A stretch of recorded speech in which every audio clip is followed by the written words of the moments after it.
The room fell silent as a shrill, accusatory voice echoed off the pristine glass walls of the conference room. "I don't care who you think you are," snapped Brenda McAllister, the head of HR. Her neatly pressed blazer couldn't hide the venom in her words as she towered over Marcus Coleman, a black man seated in a wheelchair. The scene was both surreal and disturbing. Brenda's tirade continued, each word a dagger, while Marcus sat composed, his face unreadable. "This isn't some charity case," Brenda barked, pointing a manicured finger at Marcus. "We have standards in this company, and we don't just hand out jobs because someone looks pitiful." Her gaze darted to his wheelchair, and she smirked. "Maybe try somewhere more accessible." Gasps rippled through the small group of employees gathered in the corridor, drawn in by the commotion. Whispers spread like wildfire, their shock magnified by the realization that Brenda wasn't just insulting an employee. She was humiliating a person she barely knew. And yet, Marcus didn't flinch. Instead, he leaned forward ever so slightly, the wheels of his chair creaking softly as he adjusted his position. His measured gaze locked onto Brenda's fiery eyes. A tension hung in the air, heavy and suffocating. "I suggest," Marcus began, his voice calm yet cutting, "you take a moment to think about the consequences of your words." Brenda scoffed, her laughter dripping with condescension. "And who exactly are you to tell me how to do my job? You're lucky I'm even entertaining this farce of an interview. You think rolling in here gives you some kind of special treatment?" The door at the back of the room creaked open, but Brenda was too consumed by her tirade to notice. A man in a tailored suit stepped inside, his sharp eyes surveying the scene. The employees in the hallway exchanged wide-eyed glances, some edging closer to watch the drama unfold. Marcus allowed a small, knowing smile to creep across his face. "Brenda," he said slowly, his tone steady, "you're about to find out exactly who I am." The mystery deepened as Marcus reached into his suit pocket and pulled out a gleaming gold badge, flipping it onto the table. Brenda froze, her smirk vanishing as she read the inscription, "Board Member, Coleman Industries." The blood drained from her face, leaving her pale and visibly shaken. Her lips parted, but no words came out. The suited man at the door cleared his throat, drawing all eyes to him. "Is there a problem here?" he asked coolly, his presence commanding the room. Brenda stammered, her confidence crumbling. Marcus turned to face the man and smiled warmly. "No problem at all, Mr. Jackson," he said. "In fact, I think Brenda and I were just wrapping up." The room exploded into a whirlwind of murmurs as the reality of the situation hit. Brenda's humiliation was palpable, but it wasn't over yet. Marcus's expression shifted, and the fire in his eyes hinted at something more, a reckoning. "Mr. Jackson," Marcus said, his tone sharp, "I'd like to call an immediate board meeting." Brenda's knees buckled slightly, her hand gripping the edge of the table for support. A board meeting," she echoed weakly, her voice barely audible. "Yes," Marcus said firmly. He turned his wheelchair toward the exit, his movements deliberate. As he passed Brenda, he paused and looked up at her. "Don't worry. You'll be invited."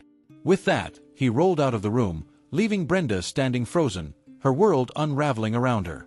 What would you do if you witnessed a scene like this? Do you think Brenda's behavior was rooted in ignorance, arrogance, or something more sinister? Share your thoughts in the comments below. Don't forget to like this video, subscribe to our channel, and share it with your friends. Stay tuned as it's about to get even more intense. The corridors of Coleman Industries buzzed with whispered speculations. The scene that had unfolded in the conference room had left employees shaken, but for Brenda McAllister, the nightmare was only beginning. Brenda paced her office, her thoughts racing. How could she have known? Marcus Coleman, she realized now, wasn't just another candidate. He was one of the board members. The name hadn't registered when she glanced at the interview list earlier that morning, distracted by her usual disdain for what she considered diversity hires. She sat heavily in her chair, running her hands through her perfectly styled blonde hair. A knock at the door jolted her out of her thoughts. It was Michael, a junior HR associate who had witnessed the debacle. His face was pale, and he looked as though he'd rather be anywhere else. "Ms. McAllister," he began hesitantly, "Mr. Jackson has called an emergency meeting with the board. They're requesting your presence in the main conference room." Brenda swallowed hard. "Of course," she said, forcing a brittle smile. I'll be there shortly. As Michael left, she grabbed her compact mirror from the desk and checked her reflection. She practiced her best apologetic expression, but the dread in her eyes was undeniable. This wasn't just about salvaging her career, this was about survival. Meanwhile, Marcus was in the executive lounge, surrounded by the other board members. The atmosphere was tense but controlled. Mr. Jackson, the man who had entered the room earlier, stood at the head of the table, addressing the group. "We've worked hard to build a reputation of inclusivity and respect here at Coleman Industries," Jackson said. "What happened today was not just a personal attack on one of us, it undermines the values we claim to uphold." Marcus listened intently but remained silent. His mind replayed Brenda's words over and over, not out of anger, but as fuel. This wasn't the first time he had faced discrimination, but it was one of the few times he held the power to confront it head-on. "I want her fired," one board member said bluntly, slamming a hand on the table. "No," Marcus interjected, his calm voice cutting through the rising tension. The room turned to him, puzzled. "Firing her outright sends the wrong message. If we want to truly address this, we need to go deeper." Jackson nodded. "What do you suggest?" Marcus leaned forward, his wheelchair squeaking slightly. "Let's allow her to speak. Let her reveal what's in her heart and her head. That will tell us everything we need to know." When Brenda finally entered the conference room, her heels clicking on the polished floor, she was met with a lineup of stoic faces. The board members, including Marcus, sat on one side of the long table. Marcus's calm demeanor unnerved her the most. He looked almost forgiving, which only made her feel worse. "Thank you for joining us, Brenda," Mr. Jackson began, his tone professional but cold.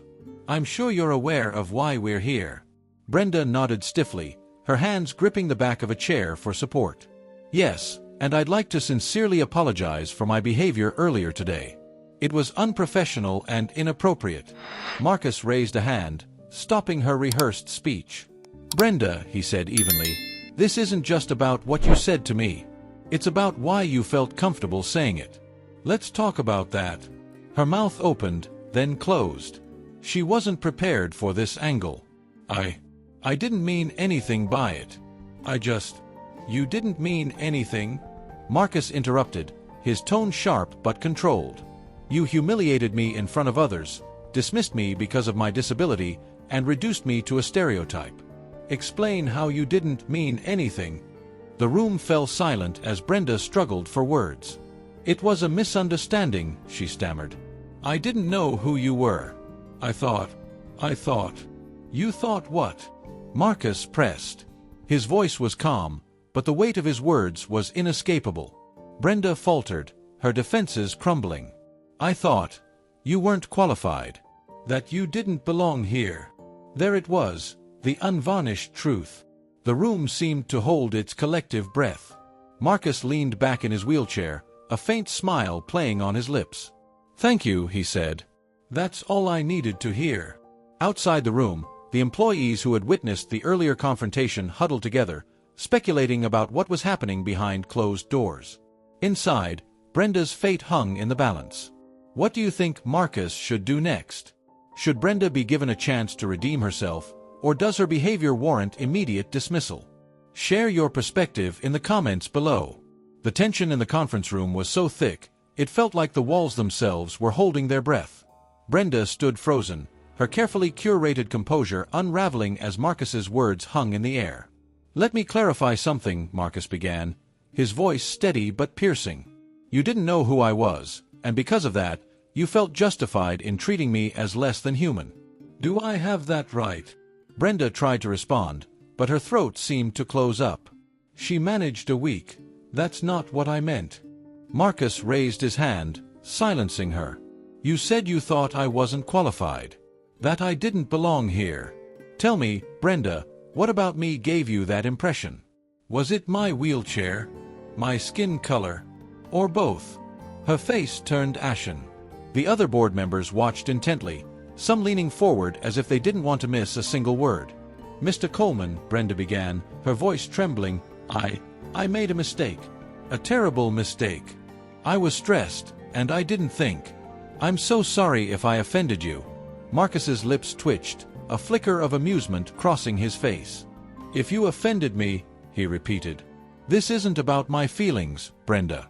It's about the culture you're perpetuating in this company. If this is how you treat a potential hire, I can only imagine how you treat our existing employees." Brenda's eyes darted to Mr. Jackson, silently pleading for backup, but his stony expression offered no reprieve. Marcus leaned forward, resting his hands on the armrests of his wheelchair. "I don't need your apology, Brenda. What I need is for you to tell us the truth. How often does something like this happen under your leadership?" The room was silent, save for the faint hum of the air conditioning. Brenda's fingers fidgeted with the edge of her blazer as she avoided Marcus's gaze. I don't know," she admitted finally. "But I assure you, this isn't who I am. I don't discriminate." Marcus raised an eyebrow. "Really? Because your actions say otherwise. And actions, Brenda, speak louder than any apology." Outside the conference room, the office buzzed with speculation. News of the incident had spread rapidly, and employees exchanged whispers about what might be happening behind closed doors. A group gathered near the break room, where one employee, Sarah, a young black woman, shared her own unsettling experience. "She told me my braids weren't professional," Sarah said, her voice a mix of anger and frustration. "And when I asked for a promotion, she said I needed to prove I could handle it, even though I was already doing the job." Another employee chimed in. "She told me I was too aggressive during a meeting. But when John said the exact same thing, she called him assertive." The group fell silent as they exchanged knowing looks. Brenda's actions were no longer isolated incidents, they were a pattern. Back in the conference room, Mr. Jackson finally spoke up. "Brenda," he said, his tone as cold as ice, "what Marcus is asking is simple. We need transparency. If there are systemic issues in this department, we can't fix them without acknowledging them. Do you understand?" "Yes," Brenda said quickly, desperate to regain some semblance of control. "I understand. And I'm willing to do whatever it takes to make things right." Marcus tilted his head, studying her. "Whatever it takes," he echoed. "Because making things right might mean stepping down." Her eyes widened in horror. "Step down? No, I can't. I mean, I've dedicated years to this company." "And yet," Marcus said, his voice cutting, "you've created an environment where people like me, or anyone who doesn't fit your mold, are made to feel unwelcome. Tell me, Brenda, is that what you think dedication looks like?" Brenda's breath hitched. "No," she whispered. "It's not." Mr. Jackson cleared his throat. "Brenda, we're going to take some time to review this matter thoroughly. For now, I'm placing you on administrative leave, effective immediately. You'll be contacted with further instructions." "No," Brenda blurted, panic taking over. "Please, I can fix this. Just give me a chance." "You've had chances," Marcus said, his voice low but firm. "Now, it's time for accountability." As Brenda left the room, her head bowed in shame, Marcus turned to the board. "This isn't just about one person," he said. "It's about creating a workplace where everyone feels valued. We need to start by listening to the people who've been silenced for too long." The other board members nodded in agreement. Mr. Jackson addressed the group. "Let's begin by holding an open forum for employees to share their experiences. And Marcus, I'd like you to take the lead on this initiative." Marcus smiled, a rare flicker of hope in his eyes. "It would be my honor." The announcement of Brenda's administrative leave spread through Coleman Industries like wildfire. Employees exchanged knowing glances and hushed whispers in the hallways, but for many, the news brought a sense of validation and relief. 4 years, Brenda's subtle but cutting words and actions had gone unchecked. Now, the company was forced to reckon with the toxic culture she had helped cultivate. In the days following the incident, Marcus took charge of the initiative to address workplace discrimination. Flyers were posted around the office and emails were sent company-wide, inviting employees to an open forum to share their experiences.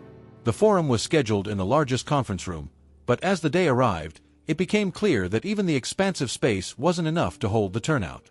Employees packed the room, with some spilling into the hallway, eager to witness the beginning of what many hoped would be a long-overdue transformation. Marcus rolled to the front of the room, microphone in hand, and surveyed the crowd. He could see the tension in their eyes. Some were hopeful, others wary, but all of them seemed to be waiting for something. He cleared his throat and began. "Thank you all for being here," he said, his voice steady and warm. "I won't lie, what we're about to do is difficult. It requires honesty, vulnerability, and courage. But it's necessary. It's the first step toward creating a workplace where every single one of you feels valued and respected." The room was silent, save for the faint hum of the overhead lights. Marcus took a deep breath before continuing. "I'm not here to lecture you," he said.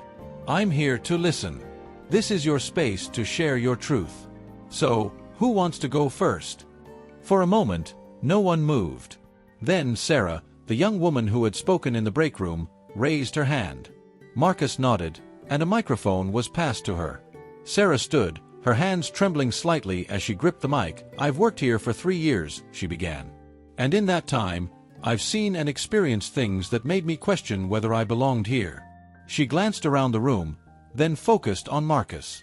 "Brenda told me my braids weren't professional enough. She said they distracted from my work.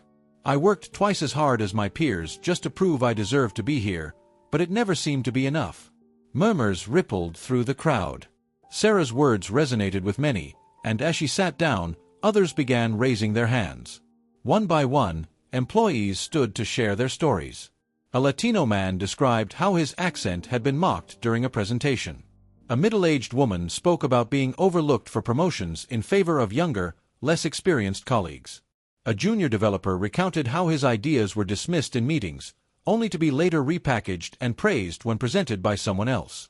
The stories poured out, each one peeling back another layer of the systemic issues embedded in the company's culture. Marcus listened intently, his expression a mix of empathy and determination. In a smaller office down the hall, Brenda sat alone, watching the live stream of the forum on her laptop. Each story felt like a knife twisting in her gut. She had always told herself she was a good person, that she was just upholding standards, but now those excuses rang hollow. The realization that she had been the source of so much pain was almost unbearable. She closed the laptop, unable to watch anymore. Tears welled in her eyes as she stared at her reflection in the dark screen. For the first time, she began to wonder if she could ever make amends. Back in the conference room, Marcus took the microphone again. "Thank you for your honesty," he said, his voice tinged with emotion. "Hearing these stories is painful, but it's also a necessary step toward change. I want you all to know, your voices matter. You matter." The room erupted into applause, and Marcus allowed himself a small smile. He knew this was only the beginning, but it was a powerful start. "Moving forward," Marcus continued, "we're implementing a series of initiatives to address these issues, including mandatory bias training, a review of our hiring and promotion practices, and the establishment of an anonymous reporting system. But real change doesn't come from policies, it comes from people.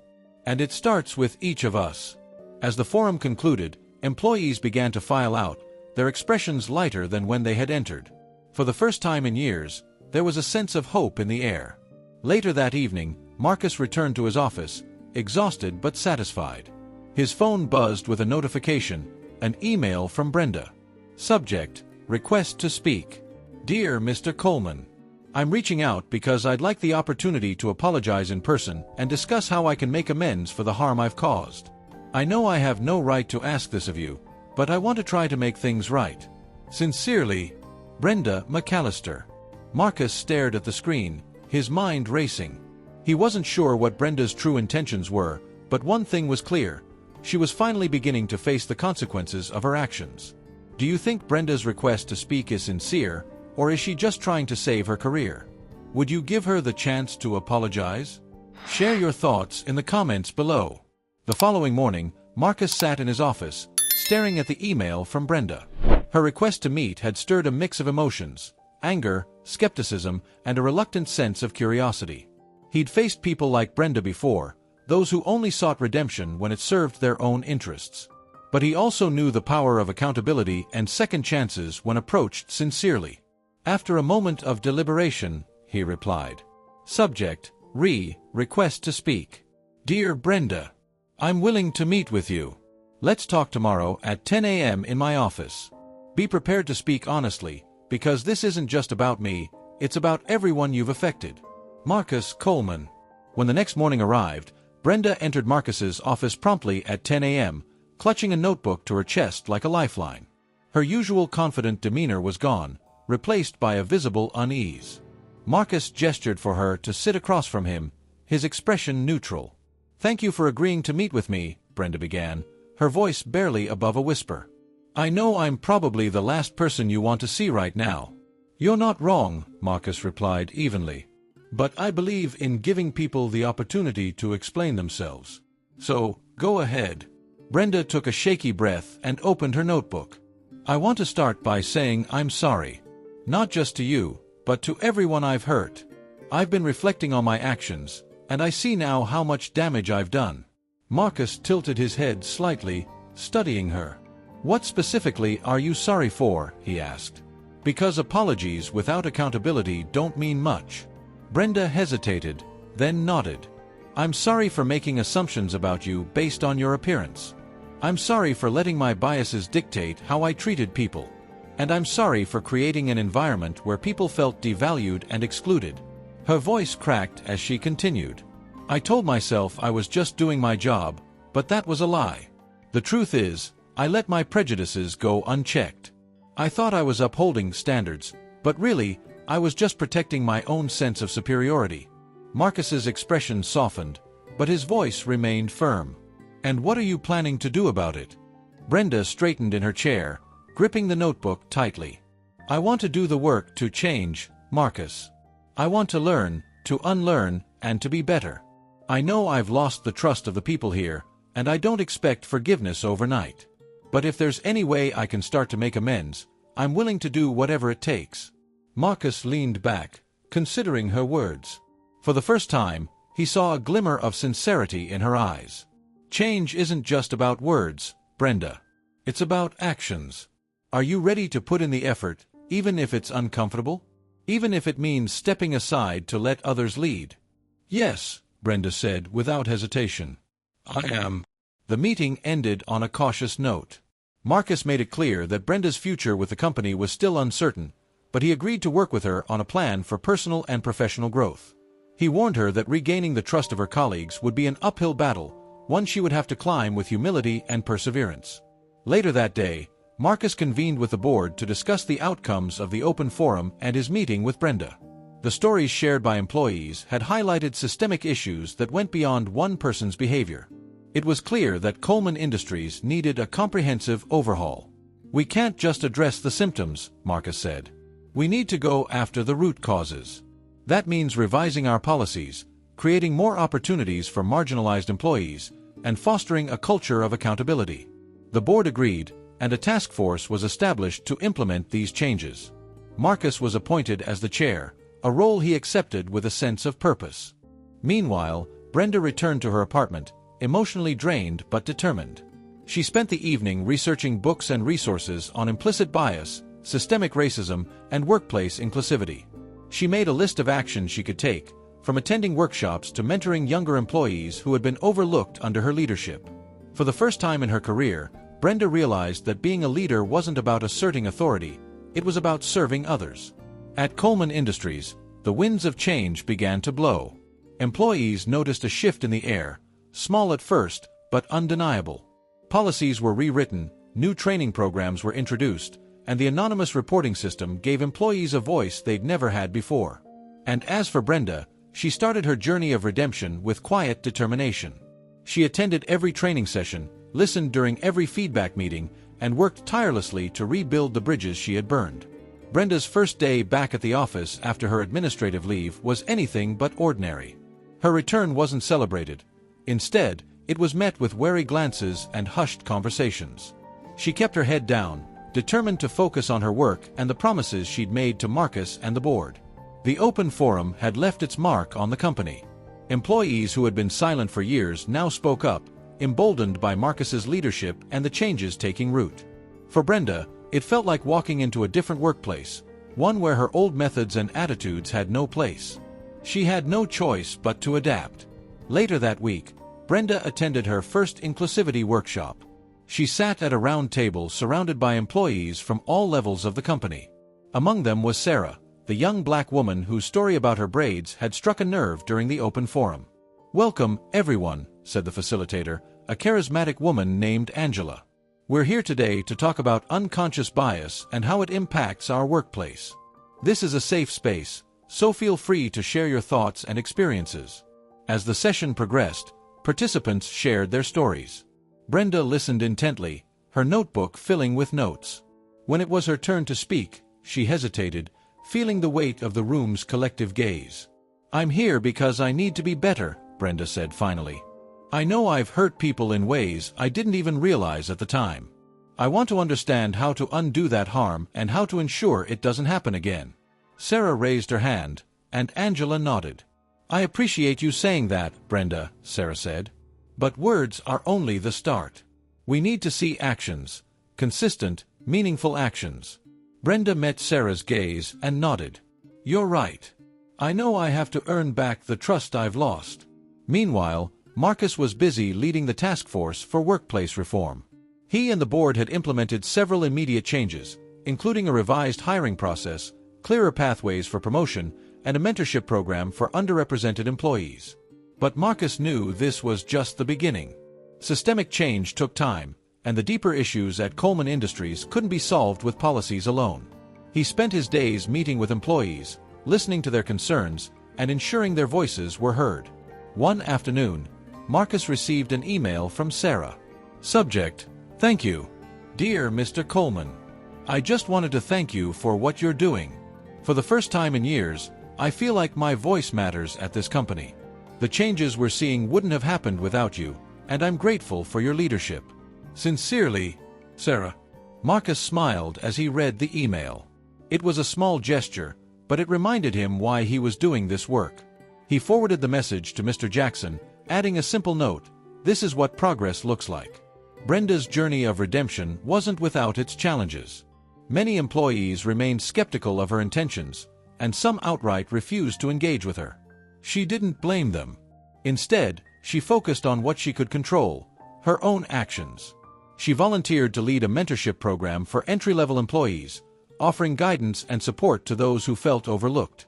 She also made a point of attending every inclusivity workshop and sought feedback from colleagues on how she could improve.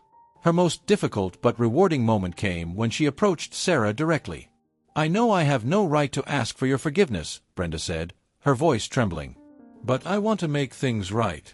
Is there anything I can do to support you?" Sarah studied her for a long moment before responding. "You can start by listening. Really listening. And don't just listen to me. Listen to everyone who's felt like they didn't belong here. Then use your position to amplify those voices." Brenda nodded. "I will." Months passed, and the changes at Coleman Industries began to take hold. Employee satisfaction improved, and productivity increased as people felt more valued and supported. The mentorship program flourished, and the anonymous reporting system revealed fewer instances of discrimination and bias. Brenda's transformation didn't go unnoticed. While some remained skeptical, others began to see her efforts as genuine. Her journey wasn't about erasing her past mistakes, it was about proving she could learn from them. One day, during a company-wide town hall, Marcus addressed the employees. "The progress we've made is a testament to all of you," he said. "But progress isn't a destination, it's a journey. We still have work to do, and I'm committed to walking that path with you." The room erupted into applause, and Marcus couldn't help but feel a surge of hope. Brenda clapped along with the rest, a small smile on her face. For the first time in a long time, she felt like she was part of the solution, not the problem. The reforms Marcus spearheaded were showing results, but the work was far from over.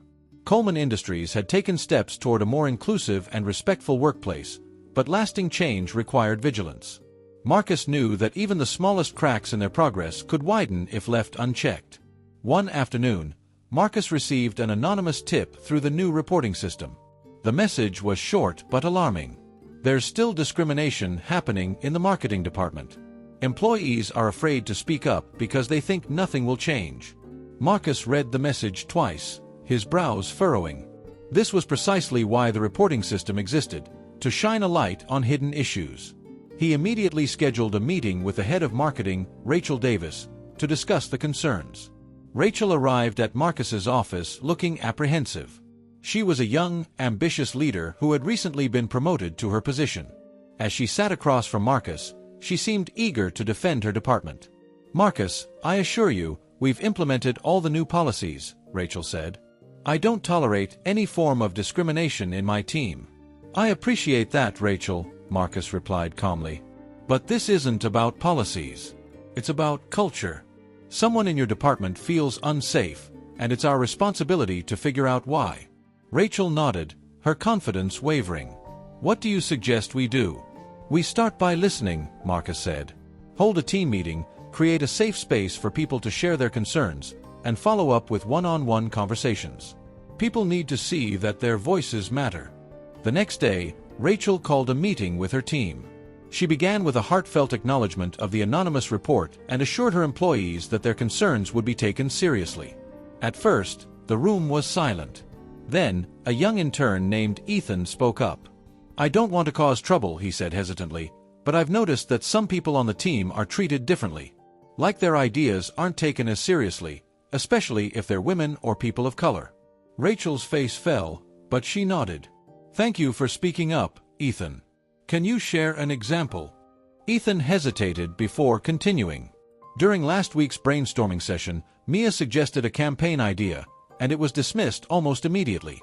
Then, 10 minutes later, Jacob suggested the same thing, and everyone acted like it was brilliant. Mia, sitting quietly in the corner, looked up, her face a mix of surprise and gratitude. "That happens a lot," she admitted. "I didn't think anyone noticed." The room buzzed with murmurs of agreement. Rachel's face flushed with embarrassment as she realized how much she had overlooked. Rachel reported her findings to Marcus, who praised her for handling the situation with humility and openness. Together, they crafted a plan to address the issues in the marketing department, including regular feedback sessions, implicit bias training, and a mentorship program for underrepresented employees. "I let my ambition blind me to what was happening around me," Rachel admitted. "I thought as long as we were hitting our targets, everything was fine. I was wrong." Marcus nodded. "Acknowledging the problem is the first step. Now, let's make sure we fix it." While Marcus was addressing the issues in marketing, Brenda continued her journey of redemption. One day, she approached Marcus with a proposal. "I've been thinking about how we can sustain the changes we've made," Brenda said. "What if we created a diversity and inclusion council? A group of employees from all levels who can oversee these initiatives and ensure accountability." Marcus leaned back in his chair, considering her suggestion. "That's a strong idea," he said. "And I think you should lead it." Brenda's eyes widened. "Me? Are you sure?" "You've made mistakes, Brenda," Marcus said. "But you've also shown a willingness to learn and grow. Who better to lead this council than someone who understands the importance of change firsthand?" Brenda nodded slowly, a mix of gratitude and determination in her expression. "I won't let you down." The formation of the Diversity and Inclusion Council marked a turning point for Coleman Industries. Employees from all departments were invited to join, and the council quickly became a hub for new ideas and initiatives. One of their first projects was a company-wide survey to gather feedback on the changes implemented so far. The results were encouraging. Employee satisfaction had risen significantly, and many reported feeling more valued and supported. However, the survey also highlighted areas that still needed improvement, such as equitable pay and representation in leadership roles. Brenda and the council worked tirelessly to address these concerns, and their efforts began to earn the trust of even the most skeptical employees. As the council gained momentum, Marcus found himself reflecting on how far the company had come and how much further they had to go. One evening, as he was leaving the office, he passed by a small group of employees chatting in the break room. "You know," one of them said, "this place actually feels different now. Like we're all part of something bigger." Marcus smiled to himself, his heart swelling with pride. Change wasn't easy, but moments like this made it all worthwhile. Months passed, and Coleman Industries underwent a transformation unlike anything its employees had ever seen. What had begun as a response to a singular incident had evolved into a comprehensive effort to rebuild the company's culture from the ground up. Marcus, Brenda, and the Diversity and Inclusion Council worked tirelessly to ensure that the progress being made was sustainable. Their efforts culminated in the company's first-ever Diversity Day, an event designed to celebrate the unique perspectives and experiences of its employees. The morning of the event, the main auditorium buzzed with excitement. Employees from every department gathered to hear stories of resilience, perseverance, and growth. There were panels featuring employees who had overcome adversity, workshops on allyship and advocacy, and even a keynote speech from Marcus. When Marcus rolled up to the podium, the room fell silent. His journey, from being humiliated in a wheelchair to becoming the face of the company's transformation, was a story everyone in the room had come to admire. "Thank you all for being here," Marcus began. His voice carried a warmth and strength that commanded attention. "A year ago, we stood at a crossroads. We had a choice: continue down a path of complacency or confront the uncomfortable truths about ourselves and our workplace. We chose the latter." He paused, scanning the room. This wasn't an easy journey, and it's far from over. But today, we celebrate the progress we've made, and the people who made it possible. Change doesn't come from policies or programs alone. It comes from the courage to speak up and the humility to listen. The crowd erupted into applause, and Marcus smiled. "I want to thank each of you for being part of this journey. And to those who are still hesitant, I say this: it's never too late to do the right thing." After the keynote, Brenda took the stage to lead a panel discussion with members of the Diversity and Inclusion Council. It was a surreal moment for her, standing in front of the same employees who had once viewed her with suspicion and resentment. But as she spoke about her mistakes and the lessons she had learned, she saw nods of understanding and even a few smiles. "I'm not here to pretend I'm perfect," Brenda said, her voice steady. "I'm here to show that people can change. I made choices that hurt others, and I'll spend the rest of my career making amends. But I hope my journey inspires others to reflect on their own actions and strive to do better." When the panel ended, Sarah approached Brenda backstage. "You've come a long way," Sarah said, offering her hand. "I didn't think I'd ever say this, but I respect the effort you've put in." Brenda shook Sarah's hand, a genuine smile on her face. "Thank you," she said. "That means more than you know." As Diversity Day came to a close, Marcus sat in his office, reflecting on the journey. His phone buzzed with a notification, a message from an employee who had watched the event remotely. "Thank you for fighting for us. I've never felt prouder to work here." Marcus leaned back in his chair, a deep sense of satisfaction washing over him. This wasn't just about a company. It was about creating a legacy of accountability, empathy, and growth. The next day, Marcus met with Mr. Jackson and the board to discuss the future. They reviewed the progress made and the challenges that lay ahead. Marcus knew that while they had come far, the work of inclusion was never truly finished. "This isn't about reaching a destination," Marcus said. "It's about continuing the journey." Mr. Jackson nodded. "You've shown us what leadership looks like, Marcus. And you've given this company a reason to be proud." Meanwhile, Brenda stood in the break room, chatting with a few colleagues. For the first time in years, she felt like she truly belonged, not because of her position, but because of the connections she was building.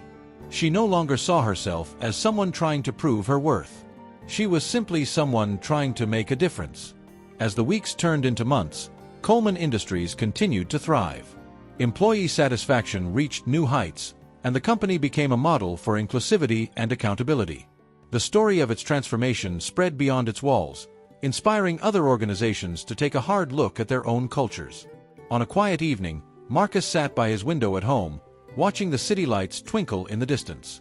He thought about the journey that had brought him here, the humiliation, the fight for change, and the people who had risen to the challenge alongside him.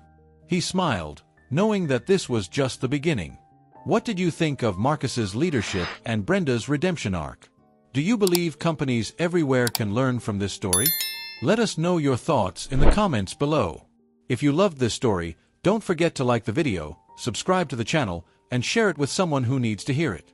Thank you for joining us on this incredible journey. Until next time.